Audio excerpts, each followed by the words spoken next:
Hello, everyone, and welcome back to the Well Pro Show. And today I have the pleasure of talking with Bill Goodwin of Priority Living. And he has a new book coming out on priority living.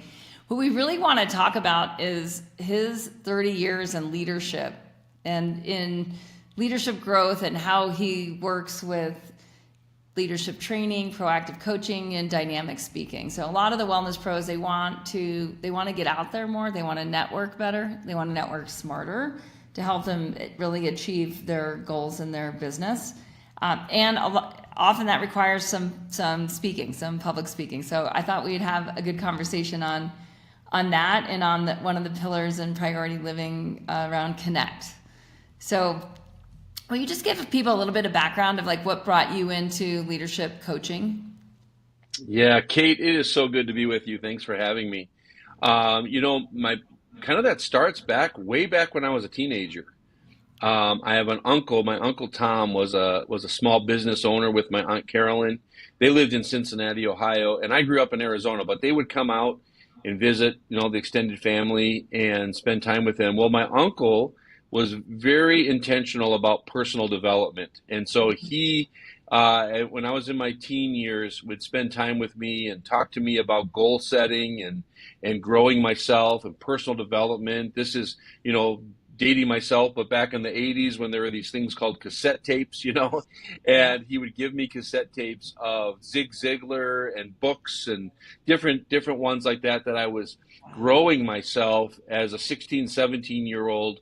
And so that personal development became a way of life where I wanted to grow myself so that I could be more intentional about adding value to others. So it really started way back with my uncle in those teen years, trying to help give me some direction for my life because I was probably pretty aimless during those times, as not uncommon when you're a teenager. What do you want to do with your life, kind of thing. So yeah, and so along the way, I've just continued to grow myself with that mindset of just always wanting to learn and grow and then add value to others as a result of that. That's amazing. I love the teachings of Zig Ziglar and those early those early guys that were doing the recordings on cassettes and shipping them out, the Hmm. whole mail order Yes. business and all that. What an incredible experience to have that kind of input into mindset when most of culture in our teen years is going Mhm. in a totally different way. Yeah. Like fitting the cog into the wheel and becoming part of like the industrial matrix, right? It's that Good was way to put that. Yeah. hot. So did you know that you were gonna like do your own thing then? Like was that as opposed to like getting the job? Well, I think maybe part of along the way with my uncle was trying to teach me some business mindset, some business skills as well. Hmm. And along the way in my teen years, I had a faith experience that happened in my life, and I really felt that I was drawn in my senior year of high school to want to pour into other teens, especially middle school, high school teens. And so I went down a path not initially of business, but I went down the path of ministry and was a youth pastor for many, many years, and went down that road. But all along the way, I was reading and going to conferences and growing and learning. And I always say your now leads to your next. So we always think, hey, we're in this season of life, whatever we're doing, make the most of it, but recognize that it's preparation most likely for something that you may not be aware is coming. And so, a quick part of my journey was after over 12 years of being a youth pastor, I had the opportunity to become a lead pastor of a church, and I did that for 18 years. Again, your now leads to your next. I'm always growing. I'm always raising up leaders. I'm developing leaders, and then it turned out to where I got a personal invitation by a friend to spend the day with best-selling author and leadership expert John Maxwell, and that was back in September of 2018. And that day was a pivotal day in my life. I've been a reader of John Maxwell, the Maxwell Minute with Maxwell, all that stuff for many, many Hmm. years. Yeah. And I learned then about the Maxwell leadership team, and so my life began to take another turn to where now for the last 4.5 years, I have left that role as the pastor of a church, and I work with business leaders and nonprofit leaders, and I really pour into them as a leadership coach and professional speaker all around leadership topics. Mm. So let's talk about networking. So this Yeah, networking as a lifestyle, networking more like farming than hunting. Yeah, where do you start? Because you have a keynote, right, on this training wheels of I networking. do. I would love Yeah. for, especially for people like what I hear a lot from wellness pros, especially the more the more introverted types of holistic practitioners and Mhm. healers is they often just love the deep work with people, and networking feels like, especially if they're more introverted, it just feels like I don't know how to do it. I now know I need to Mhm. do it because wellness pros are self-employed, so they need a network to survive Right. as a business. So yeah, just give us some of the pep talk here of like what to do, Oh, how to do it. I love talking about this. Matter of fact, I often talk to people. I call it the training wheels of networking because, it feels sometimes like in order to feel steady riding the networking bike, we have to have some training wheels along the way. So let's unpack this a little bit here with a few things that I found to be helpful for myself in building my own business that could be beneficial for others. Um, First and foremost, I love you alluded to it um, that I often say that networking is more farming than hunting. And what I mean by that is when I first started networking, going to chamber groups or network groups, or this goes back to my uncle. He was a Rotarian and told me, Bill, when you get older, you need to join Rotary. It's about service above self. You can make a difference in the community and in the nation and in the world with the organization of Rotary. And so I started to go to Rotary because I needed to build a network of people, business people. But I realized real quick that I wasn't good at it because I was more hunting than I was farming, and that means you're trying to meet people to try to get a sale or try to get a client, or and that's going out for the hunt. Whereas farming takes longer. It's more cultivating the soil of the relationship. It's planting seeds of goodwill with others. It's asking questions like who do you know that I need to know, to where you can begin to expand your network of people based on people that you meet. And so through that Rotary Club, through chamber groups, through different types of networking environments, I began to realize that people spot those that are come to hunt a lot more so than when you slow down a little bit and you just focus on getting to know other people, adding value to them, and begin to look at building a connection over time versus trying to get something quick. And I found that to be very, very beneficial. So practically how I do that, how I encourage others to do it, is when you're in an environment where let's say you're at a networking group of some sort. I also used to try to meet as many people as I could, get as many cards as I could, and then you have a whole stack of business cards. You're like, what do I do with these?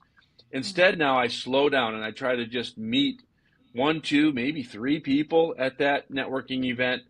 I might be able to, ask that question. This is what I do, and just wondering, I'm just wondering, Kate, who that I need to know, or I flip that around and I'm thinking about, oh, Kate, I'm learning what you do in wellness, and you know what? I know so and so. Have you ever met this person? I want to introduce them to you. So you're doing some goodwill for the other people first. Going back to Zig Ziglar, Zig would say, if you help other people get what they want, they will eventually help you get what you want. And so yeah, it starts with that mindset of I'm going to cultivate relationships, and it's going to be over the long term. But over the long term, we're going to build a massive crop of business because I'm not out just to quick hunt for a lead or a sale of some sort. Yeah. And how, in terms of, how do you point people back to the networks that they already have that they might not be really using for their business Hmm. goals, or that they might not be using just as their support network? You know Yeah, what I mean? it's Because it's so like none of us were born yesterday. Although sometimes it might feel right. like Yes, and we need to think about the people that are already in our life. Maybe we met them more recently, or maybe they've been in our lives for many many years, and reaching out to people in a way that allows them to give you their input. I found that when I reach out to somebody and because I'm in need of growing my business or connections, that doesn't always go as well as when I reach out to someone and say, "Hey, I'm looking for some help." Kate, I know that you know some people that I don't know, and or I have this idea for my business. I just want to get your advice on it. Well, yeah. when people are asked for their advice, people always want to give advice. They always Mhm. want to give their input. So then it's like, great, thank you for your input on this. I'm looking to get input from a few other people. Do you have some people in mind that I might be able to connect with, or you could introduce me to? So I can get some input on what I'm doing with my business. Those are ways that you are very non-threatening for people, Mhm. in a way that we can connect with people to better ourselves and our business. But in the end, we're ultimately networking. So that's a way to reach out to people that we already know. I like to use the acrostic Frankie, which is F is for friends, R is for relatives, A is for acquaintances, N is for neighbors or people in our neighborhood. Uh, uh, K is for kids. If you have children, it's your kids' parents, that kind of thing. And then I is the internet. So maybe it's through LinkedIn or through other social channels. Those are ways that I like to reach out as I try to remember the acrostic Frankie, and I try to remember who all is in my sphere of connection already that I can reach out to and begin to cultivate those relationships and ultimately be able to share business with them. Yeah, I love that, and I just want to reiterate, like, the asking for advice is such a great way to approach the conversation, rather than like ask don't tell, right? that Hmm. Absolutely. So, how much time, like if someone is trying to grow, they are trying to grow their business, or in that active phase of business growth where they need to be talking to some different people that are maybe having their own, like what we teach in Wellness Pro Academy is like each one of us is a Hmm. hub, connect with other hubs that are non-competitive but share the same customer profile, say share the same avatar, right? And then Hmm. do it's like see what they need that you can help with, see what you can help them with, and see Hmm. where like see where it goes. Like actually put some time into it, do some tracking, like track these relationships and make this a part of what work actually is, right? So for most wellness Hmm. pros, they're learning more on the how what it really takes to make the kind of money they want to make in their business, and they often have a lot of mindset around their value, this and that. But really, to me, it's like their value comes from guiding people to results, Hmm. Hmm. and they need to be in front of the right people that they can guide to results. And hubs or having a network, doing more of like this for that type of relationships can be a really great way to do that. So, in Hmm. terms of like in that business growth phase, for someone who's self-employed, solopreneur, this isn't a big company. Like most of them are just trying to make a much better living for themselves, and they're very Hmm. skilled at what they do. Like how much time? Like how would you address the like how to time block, or how to use time, or what kind of events to go to that will take time, or follow-up activities that like all of these Right. things happen in the field of time. But if we have never allocated time for that type of work on our business, it can Hmm. feel like don't even know where to start, don't know what to do, etc. So how do you look at the time part of networking? Yeah, it's hard to put a number of hours or something to it. And for some reason, the reason that I say that is for me, I've adopted a mindset that networking is a lifestyle.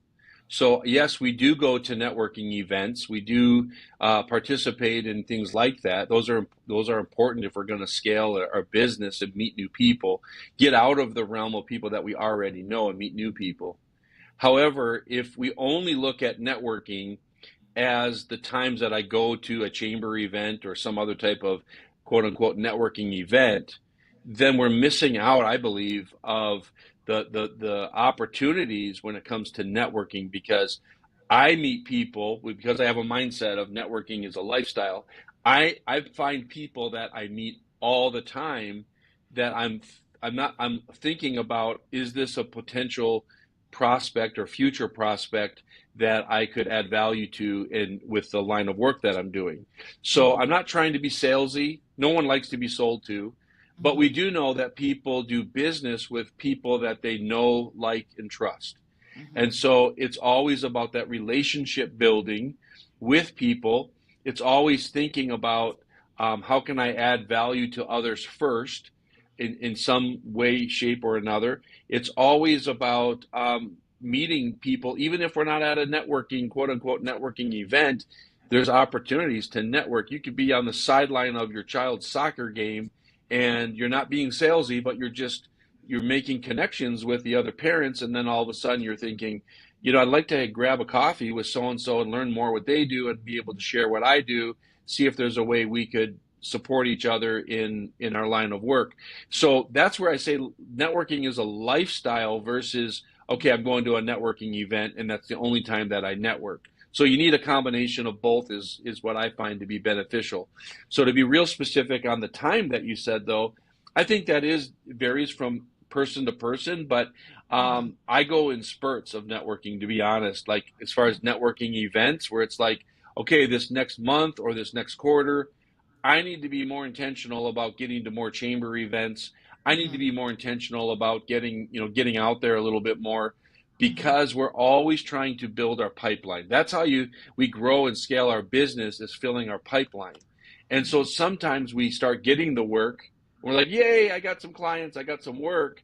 We're focused on the work, but we're not out here building our pipeline. So what happens? We get done with that client and then everything kind of comes to a screeching halt. And now we're trying to get out there and network again and grow our business. So it's a combination of working with clients that we currently have, however many that may be, but it's also being mindful about I'm building my pipeline for the future. And that's why it's so important to look at it as farming rather than hunting, because when we hunt, we're like, I need a client now. But if we're farming, we're always cultivating the future of our business by bringing people in the loop, even down the road. It could be another month or 6 months down the road. And it's a combination of that with networking as a lifestyle. So for me, uh, I probably answered this longer than I meant to say, but to say I think it really is different for each person, but it probably comes more in ebbs and flows of seasons to be able to be more intentional about getting out to networking type events. Yeah. Yeah, I like that. I like that, just that approach of both of the farming and of the lifestyle. Like when I look at the majority of sales that I make, and we sell clubs basically. It's like an annual Hmm. membership based on a guided transformation. We do that with Wellness Pro Academy, where we're teaching a business system, and we do that with Club Thrive, where we're modeling the way of that business system with our own wellness club. Hmm. And when I look back at like the number of like the bigger months I've had over the last 15 years, they generally come out of events that I'm either speaking at or that I'm there to network at or Hmm. somewhere provide business support to other wellness pros. And it's interesting because it's like where like the events that most wellness pros will go to will be other wellness events where they're more with their colleagues than where they're Hmm. with their prospects. So what advice in terms of like going to like finding events or finding groups that are more oriented to like where their prospects already are, but they're not Hmm. in necessarily like competition with the people putting on the event? Oh, yeah, I see what you're saying. Um, yeah, I think, that getting out and also moving away from just the comfortable group of people that we already know, that tends to be like you're saying, we could go to something that there are other people in our industry that are there. We feel comfortable hanging around them, but that's Yeah. not going to grow our business. That's not going to give us new leads and prospects. So we do need to be intentional, and that's the key word there. It's being intentional about, okay, I'm going to step up to somebody new, step out. And especially for individuals that will say they're more introverted, that feels just like just like I don't want to do that. So one thing that I've encouraged people to do is when you're going to a networking type event, to go with a friend. It's fine to go with one other person, because what that does is it alleviates some of our fears or our insecurities. And so now we're going with another person. So now me and my friend, they might even be in the same or different industry, but we can walk up to somebody or a small group of people already talking at that networking event together. Now I'm not feeling so insecure, because I've got a friend here with me that we're going to together carry the conversation of get to know someone, rather than trying to carry it all myself. So that's just a little tactic that I've implemented. I've shared that with others that has been beneficial for them, and get out there in order to meet new people when you're at a place that's new for you, and that helps you to not just stay stuck with only the people you know, but to get out and go meet some new people.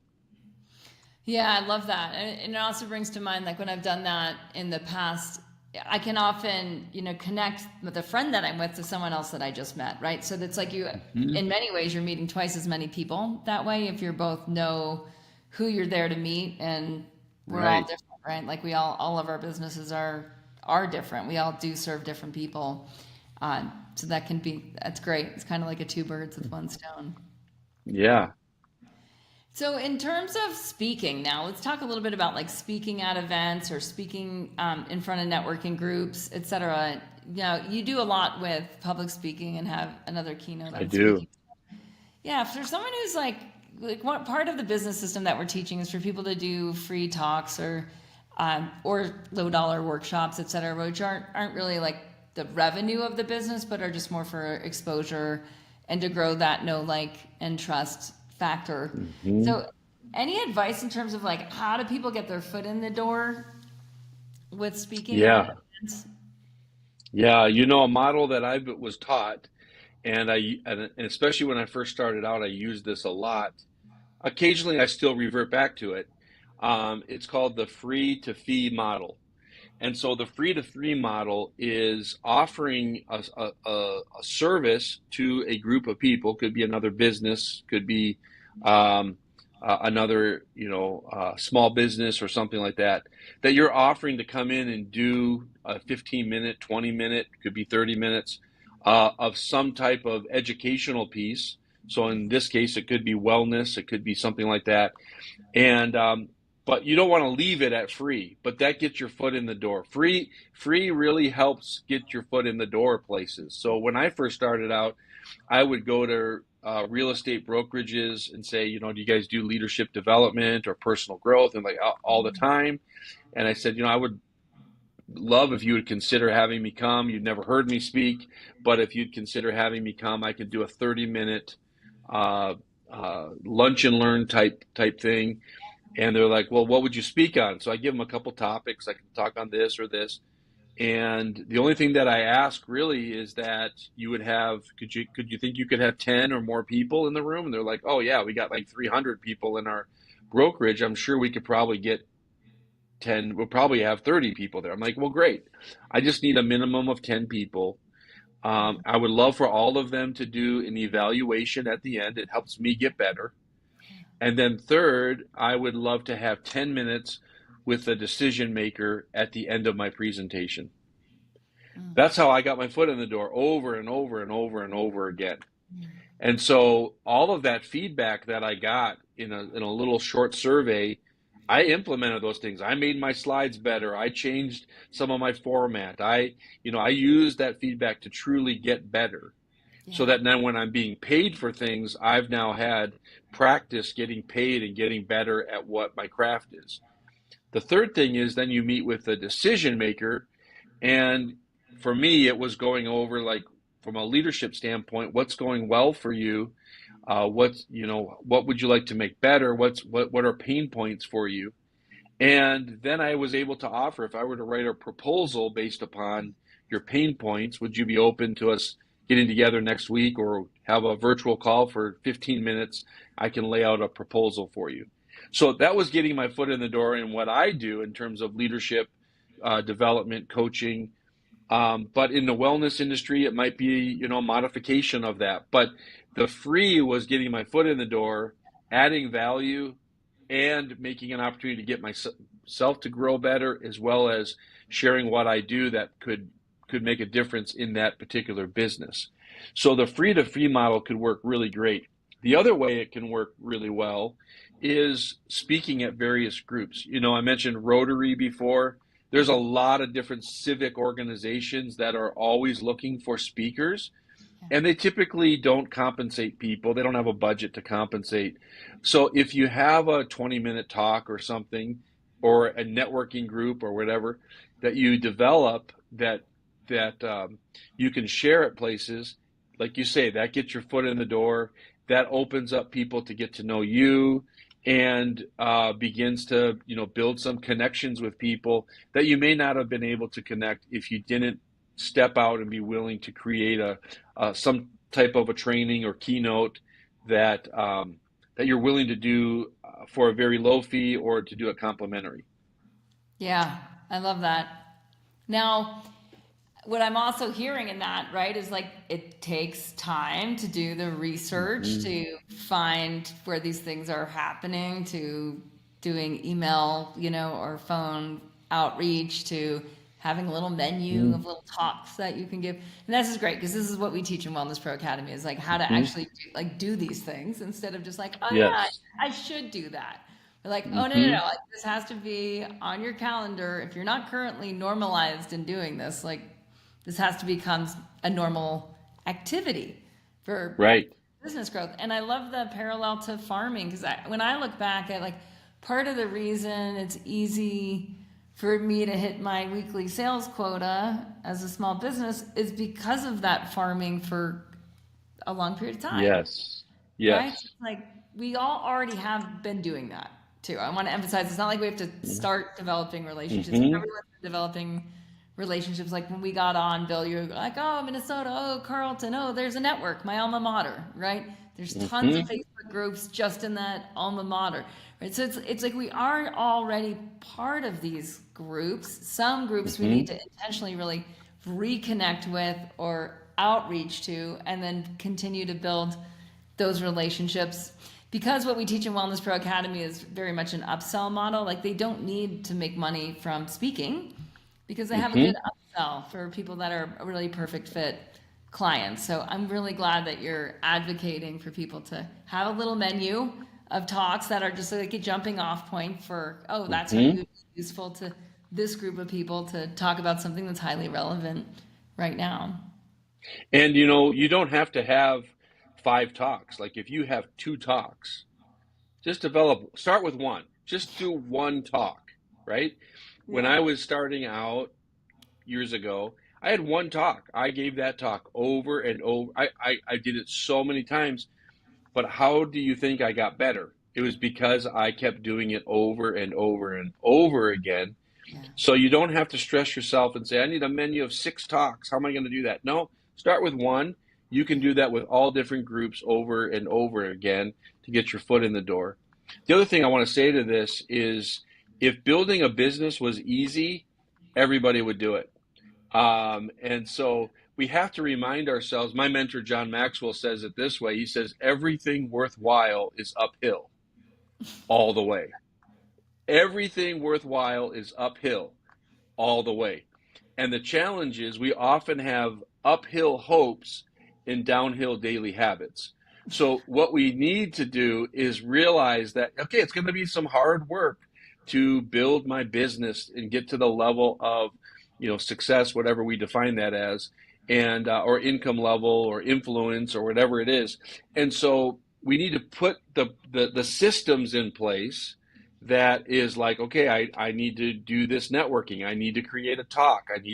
I need to get out there and do some wellness shows where I have a table and I got a brochure and I got a website and a QR code, and it's like all of the behind the scene things that we have to work at in order to then be public facing helps position us to be ready when that opportunity comes to meet somebody that it's really, I call it a divine appointment. Like I'm solving a problem that they have with the wellness solutions that I can bring to them, and so it does take a lot of effort. But once we have that mindset, okay, it's going to be uphill, Yeah. but I'm going to climb, and I'm going to climb with others. I'm not going to climb alone. I'm going to climb with others, and I'm going to get to where I ultimately want to be. Yeah, amen to that. Yeah, we in Club Thrive, we call them adversity habits. It's like everything that Hmm. makes life worth living, everything that makes us stronger, happier, healthy is an adversity habit. It's climbing uphill. That's right. Yeah. Yeah. And doing it together makes it so that it's way more fun and faster. Hmm. Absolutely. You talk a little bit about growth versus goals, and I'd love for you to just break down a bit of the concept, because a lot of people will set goals, and in the process of growth experience quite a bit of frustration, maybe even to Hmm. the point of like just feeling like they're not making any progress when actually they've had quite a bit of growth. So I'd love to hear your take on this. Wow. Absolutely. So, um, this goes back again to my uncle teaching me things from Zig Ziglar, and then along the way now John Maxwell and others. But there is a difference between a growth mindset and a goal mindset. And we actually need both of them. Goals are very important because they help move us from where we are to where we want to be when we set goals. But if we only focus on setting goals and achieving goals, then there's a lot of things that can take place once we achieve those goals. We achieve a goal, and then we end up stopping growing because we've achieved a goal. The other thing I've found is that oftentimes, in order to achieve a goal, maybe I don't have a skill set yet, or I need to grow myself in some way in order to accomplish that goal. So, a growth mindset is also needed. Goals are for a season, growth is for a lifetime. If we have a mindset that I'm always going to be growing myself, Hmm. then even when we achieve our goals, we're still finding ways to grow ourselves. If we only set goals, then we plateau. But if we set our mindset towards growth mindset, then we're always growing ourselves. So another difference would be like um, uh, goals we ask ourselves, how long will this take to achieve this goal? But with growth, we ask a different question. Instead of asking how long will this take, Hmm. we're asking ourselves, how far can I go? And so it's always a continual growing, learning. So for me, I'm always reading books. I'm always listening to podcasts. I'm always meeting with a mentor or mentors because I want to keep growing myself, which then enables me to be more able to achieve the goals that I set. Hmm. And so both are very, very important. I often find that it's easy to know about setting goals, but it's less common that people are intentional about the growth mindset. Yeah. Yeah. I mean, a few things come to mind with that. Like, just one is like one of the like core ways people in Wellness Pro Academy identify their avatar, their clients is just like people that have outgrown their circles, right? Where Mm, they're not with other people with that growth mindset, yes. right? And they're with people that, Hmm. and sometimes then that leads to behaviors that really don't lead to more growth. That Right. that plateau, right? Whether it's like Hmm. eating too much, drinking too much, sitting around too much, watching screens too much, like all that, as opposed to investing, right? To be in a mastermind group or be in a mentorship or be in a commitment where there's skin in the game with other people who are committing to growth. So what do you Hmm. find in terms of when, for example, with prospects who haven't really done that kind of investment in mentoring or investment in a growth group or in a mastermind to making Hmm. that initial decision. Because one of the things that I find is like once people have done that once or twice, like they get it. Like they Right. get and they get that they're at a plateau. They need to be in a group of people that are already doing the things that they need to do next, that are already going uphill in the direction that they need to Hmm. go uphill next, and they get it. But often the Right. first time they're like, that just sounds expensive, right? Right. Yes, it does, doesn't it? And time, it's going to take up time and money, and so we Right. can't And I'm grow too it. busy and I'm fine on my own. I can do it on my own. Like all the things that, yeah, coaches here. Yeah, absolutely. Well, we grow older naturally. We don't have to do anything to grow older. It's just going to happen. But we don't grow better unless we are intentional. So we have to find ways that we're going to grow ourselves. If you're the head of the class, you're in the wrong class.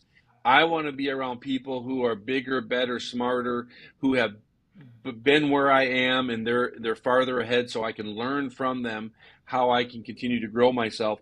And I think that reading a book, for example, it can be listening to a podcast as well. It's like we're learning in an hour in a podcast or a half hour, whatever the podcast is. We're learning from others, just nuggets of how to better ourselves that we wouldn't have known had we not listened to that podcast. Or when I read a book, I'm reading wisdom that's coming from life experience that maybe took people decades, and they compiled it into a book that I sat down and read over a couple hours. And I'm just like, those are the things that help me to grow. But if I'm not familiar with that, it takes some encouragement because, like you say, once people get it, they get it. And so, meeting new people that are prospects to work with, I always love to ask them these two questions. How are you growing yourself, and how are you growing others? Boy, if people have an understanding of, well, this is what I'm doing to grow myself, and I'm also taking others along with me. This is what I'm doing to grow others. I love the example that I keep coming back to of my uncle. He was constantly growing himself as an entrepreneur, and he was taking other people along. My uncle passed away several years ago. I had the privilege, by his request, to read a poem that he wanted read at his memorial service. And I met several, all these other people that were there telling me stories about my uncle, of times that he met them, once a week for lunch, or, just the way he was pouring into others all the time. And so I love those questions. What are you doing to grow yourself, and what are you doing to grow others? We each need to reflect on that for ourselves first and foremost, but those are great questions to ask somebody that, as you're looking to journey together with them in business, you can find out real quick, kind of where they're at with goals as well as a growth mindset. Yeah, that's great. Yeah, those are great questions. I love it. Hmm. So you have a book coming out, Priority Living. I know a lot of people in the holistic coaching, leadership, wellness space, like they want to write a book. I'd love to ask about so this came from a near death experience. So you had Yes. an impetus to write. Do you want to just describe a little bit about your book writing process? Yeah. It seems like a Herculean effort to write a book. I've thought about that for years, and I want to write a book. I want to write a book. But um, when it came clear that this was the book I was to write, um, and now since I've written this manuscript, I've already about halfway written my second book already. It just starts things just started to flow for me. But I did learned a lot because I got a writing coach. He's a 8-time best-selling author that was been coaching me, and I signed up for selfpublishing.com, which is a whole platform. They have a whole online platform with videos to teach you how to write a book. You have opportunity to get on Zoom calls with other authors or other coaches to coach you as well. So it's been a great experience. But one thing I didn't know starting out, I mean, I've learned many, many things. I'm still learning about it, but to just start with a mind map. I would encourage somebody, if you have a book in you, and I believe you do have a book, probably multiple in you, Start with a mind map. It can start with sticky notes, and you just start writing every idea you have, every story, every quote, every principle that you want to share, and just start putting them up on the wall. And mind map is kind of where the book process for me began. Then you start taking those sticky notes and putting them in categories, which now end up becoming chapters. And so then I made an outline from the mind map. And so now I knew in this chapter, this is the focus of the chapter. This is the principles I'm going to teach. These are the stories I'm going to tell. These are the quotes I want included. And now all of a sudden it starts to take shape from being this blob on the wall to be like, okay, it kind of starts to make sense. The top key that I received from my coach that I could pass on to someone else is, do not edit while you're writing. Most people start editing their book while they're writing it, and I was doing that myself. He's like, just write it. Just take from that outline and write everything out.